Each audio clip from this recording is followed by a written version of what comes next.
Let's talk about the 7 ways that you can boost your testosterone. These are natural things you can do. The first thing is to make sure you do not lower your cholesterol. You want to increase your cholesterol.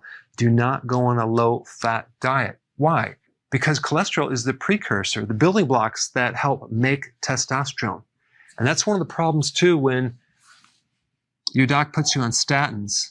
Statins block cholesterol, which then end up lowering testosterone. And that is one big challenge. So I'm not telling you not to take your statin. All I'm saying is that you might want to research it, get with your doctor, and find out the real reason why your cholesterol might be high. And I have some videos on that. Instead of just treating the symptom, let's find out what the actual cause is. But you don't want to go low on the cholesterol if you want high testosterone. Let's talk about protein, moderate protein. A myth is that you need a lot of protein to stimulate your testosterone. No, you need a moderate amount. Now, what's a moderate amount? Well, I'd say about between 6 to 8 ounces per meal. Now, I'm talking about the weight of the actual food, like a piece of steak or a hamburger or something like that. I'm not talking about the grams within that, because the grams within that is a lot less. I do have quite a few videos on protein. I'll put some down below if you want more information on that. But you just want to avoid too much protein. If you consume too much protein, you're going to get tired. And the reason why you're going to get tired is that you're like half of it can easily be turned into glucose. So when you turn it into glucose, because your body doesn't necessarily use amino acids as its fuel, some, but not much, it has to be converted into glucose to be used as fuel. So that excess amount of insulin that's triggered by the glucose is going to block your testosterone. So just do a moderate amount of protein. Number 3, you want to go low carbs for the same reason, because carbs increase insulin. So if we keep our insulin low, we can enhance testosterone and other beneficial hormones like growth hormone.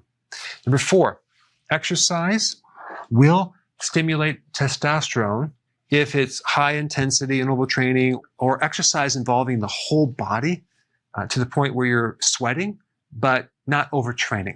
But the problem is if you're not sleeping, you don't want to do that, okay, because it's going to strain your heart. You want to do long walks for a while to lower the cortisol so you can sleep, so you can eventually add more exercise to then increase more testosterone.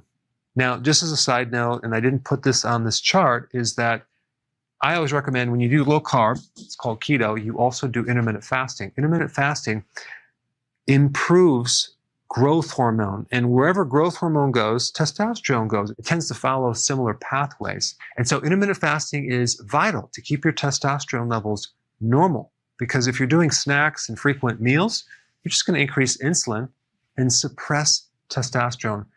That is why a pre-diabetic or someone with insulin resistance or a diabetic normally always has low testosterone.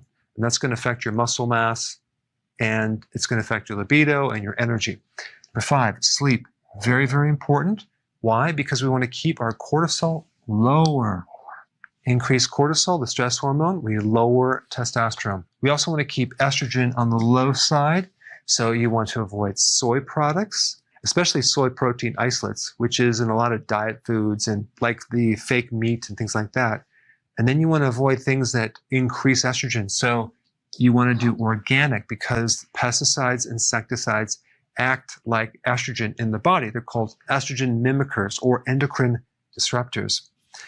There are certain supplements that can also help you as well. The most important one is zinc, about 100 milligrams per day. This will actually work very well.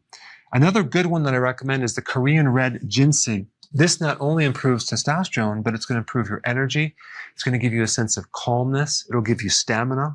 It'll give you vitality. It's a really, really good herb. It's been used for a very long, long time with great success.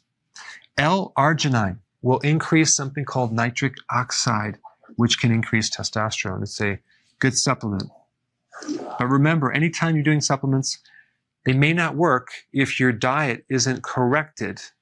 And if you don't know what to eat, I put a link down below. And then we have something called D-aspartic acid, another really good compound to help increase testosterone. Last few points, if you have a fatty liver and you're looking down and you have a gut, you have a fatty liver, that's going to inhibit your ability to make testosterone. So you want to work on removing the fat from your liver by doing a moderate protein, low carb, ketogenic diet. Also, if your iron is too high, that can suppress your testosterone and it can destroy your liver. So I always recommend, if you're male, not to take iron supplements. And even postmenopausal women who are no longer menstruating should be careful too, because iron in excess is very harmful to your liver and hormones, and it's very difficult for your body to get rid of iron. So you want to be careful not to get it in supplements, which you might even not be aware of. When you read the label, it's like, wow, I've been taking all this iron. No, I wouldn't recommend that. And statins, I already talked about that point. All right, there you go. 7 ways to boost your testosterone.